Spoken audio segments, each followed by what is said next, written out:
Someone in the room is upset. Maybe they haven't said anything. Maybe they're just quiet in a way that feels different from their usual quiet. Maybe their tone shifted slightly, or they stopped making eye contact, or they sighed in a way that landed somewhere deep in your chest. And before you even know what happened, your body's already responding. Your stomach tightens. Your mind begins racing. You replay the last thing you said, the last thing you did, searching for what you caused. And without anyone asking you to, without anyone even acknowledging that something is wrong, you begin the work of fixing it. You offer something. You soften your voice. You ask if they're okay. You adjust yourself. Smaller, gentler, more careful, until the temperature in the room changes, until they seem better, until you can finally breathe again. And you have done this your entire life. This is not kindness. This is not empathy. This is something far heavier, far older, and far more exhausting than either of those things. This is what it feels like to carry a responsibility that was never yours to begin with, the responsibility of other people's emotional worlds. And today we are going inside the psychology of why you feel this way. Because the answer doesn't start with who you are. It starts with what you were taught. Let's begin with what is actually happening inside you. When someone near you is upset, even a stranger, even someone whose mood has nothing to do with you, something in your nervous system treats it as an emergency. Not a mild discomfort, an emergency. Your body shifts into a state of high alert. Your thoughts accelerate. You feel an almost physical compulsion to do something, say something, fix something, because the discomfort of someone else's unhappiness feels unbearable to you in a way it simply doesn't for other people. Psychologists call this the Fawn response. It is one of the 4 survival responses the nervous system uses under threat, alongside fight, flight, and freeze. Fawning is what happens when you learn, early and repeatedly, that the safest way to navigate danger is to appease the person causing it, to make yourself useful, to manage their emotions before they can manage you. The Fawn response was first named by therapist Pete Walker, who recognized it as a trauma response most commonly developed in childhood, specifically in children who grew up in unpredictable emotional environments where keeping someone else calm felt like survival. And that is the key word, survival. Because you did not choose to become this person. You were not born scanning rooms for other people's moods. You were not born with the belief that someone else's bad day is your fault to fix. That was learned, that was conditioned, and it was conditioned so early, so quietly, and so consistently that by the time you were old enough to question it, it already felt like simply who you were. Think about what the emotional landscape of your childhood looked like. Was there someone whose moods filled the entire house? A parent whose anger made the air thick, whose sadness made everyone tiptoe, whose unpredictability meant you were always bracing for what was coming next? Or maybe it wasn't anger. Maybe it was fragility. A parent who was easily hurt, easily overwhelmed, who needed you to be careful, to be good, to be manageable so they could stay okay. Maybe love in your home felt conditionally on whether or not everyone was getting along, whether or not you were behaving, whether or not you had managed to keep the peace successfully that day.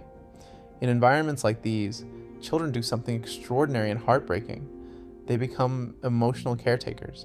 They begin reading the room before they enter it. They develop a sensitivity to microexpressions, tones of voice, and shifts in energy that most adults never develop. They learn to predict emotional weather the way a sailor learns to read the sea. And they do all of this not because they are naturally gifted empaths, but because their sense of safety depended on it. Think about what the emotional landscape of your childhood looked like. Was there someone whose moods filled the entire house? A parent whose anger made the air thick, whose sadness made everyone tiptoe, whose unpredictability meant you were always bracing for what was coming next? Or maybe it wasn't anger. Maybe it was fragility. A parent who was easily hurt, easily overwhelmed, who needed you to be careful, to be good, to be manageable so they could stay okay. Maybe love in your home felt conditionally on whether or not everyone was getting along, whether or not you were behaving, whether or not you had managed to keep the peace successfully that day. In environments like these, children do something extraordinary and heartbreaking. They become emotional caretakers. They begin reading the room before they enter it. They develop a sensitivity to microexpressions, tones of voice, and shifts in energy that most adults never develop. They learn to predict emotional weather the way a sailor learns to read the sea.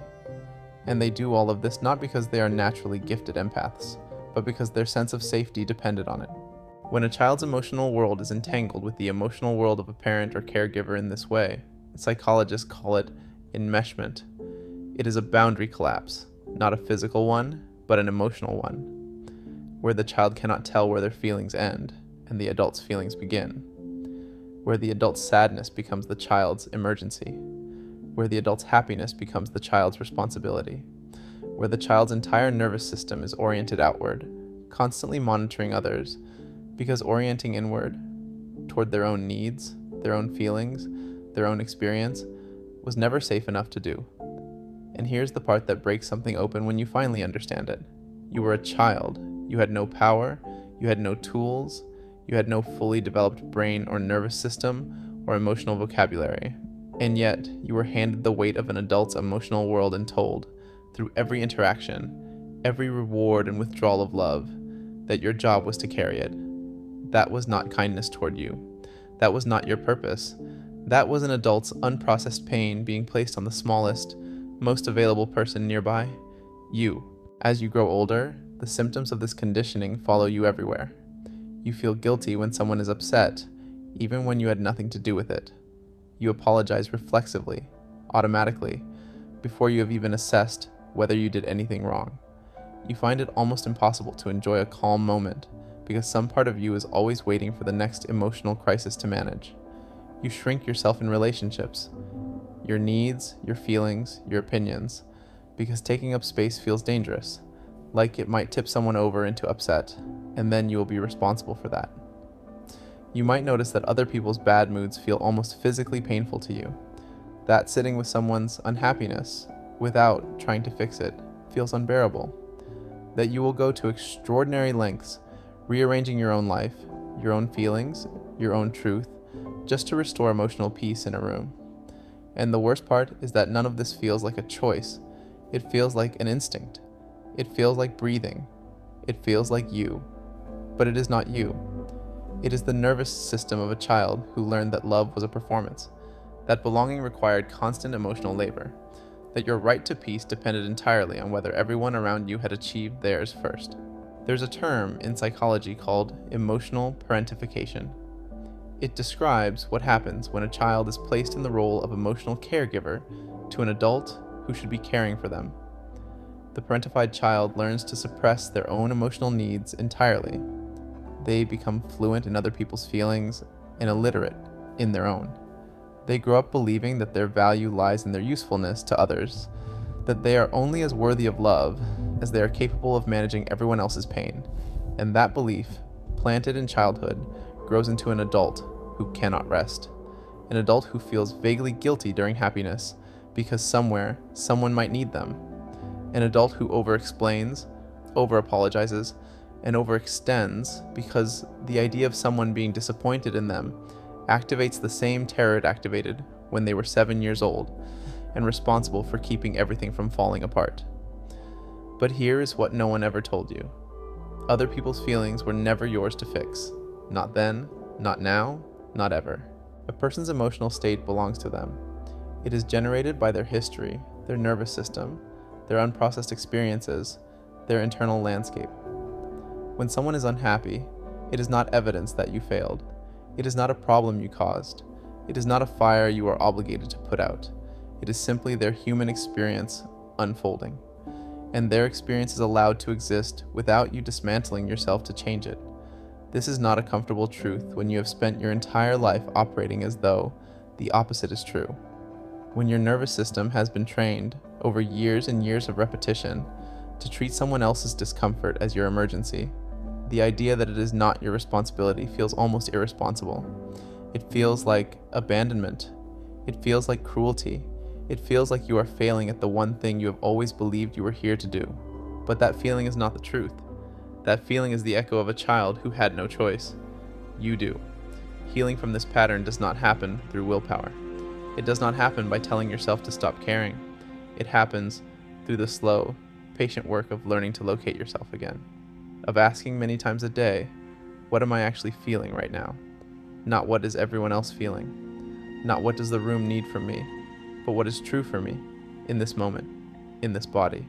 It happens the first time someone near you is upset, and instead of immediately moving toward fixing it, you pause, you breathe, you remind yourself that their feelings are theirs, you allow them to have their experience without making it your emergency, and you notice, with quiet astonishment, that nothing terrible happens, that they survive their feeling, that you survive their feeling, that the world does not end simply because you chose not to manage it.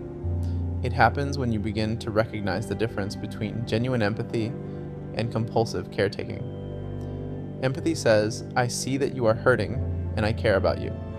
Compulsive caretaking says, I cannot be okay until you are okay, and I will sacrifice whatever I need to in order to make that happen. One comes from love, the other comes from fear, and you have spent so long in fear that you may have forgotten what love without conditions feels like. You're allowed to feel your own feelings first. You're allowed to ask what you need before you ask what everyone else needs. You're allowed to sit in a room with someone's unhappiness without taking it into your body as though it belongs to you. These are not radical acts of selfishness. They are the most basic requirements of being a full human being. Requirements you were denied for far too long, because the child who learned to carry everyone else's world was never given a choice. But you are not that child anymore, and the weight you have been carrying, the one that has lived in your chest for as long as you can remember, was never yours to hold. You are allowed to put it down now, not because you have stopped caring, but because you have finally started caring about yourself too. And maybe that is where everything begins to change, not in the grand moments, but in the quiet ones. The moment you choose to feel your own feelings before you tend to everyone else's. The moment you let someone sit in their own discomfort without rushing in to dissolve it. The moment you realize that your peace does not have to wait for everyone else's permission. You were handed something no child should ever be handed, and you carried it beautifully for far longer than anyone should have to. But you were never responsible for everyone else's happiness. You were only ever responsible for your own, and it is not too late to start.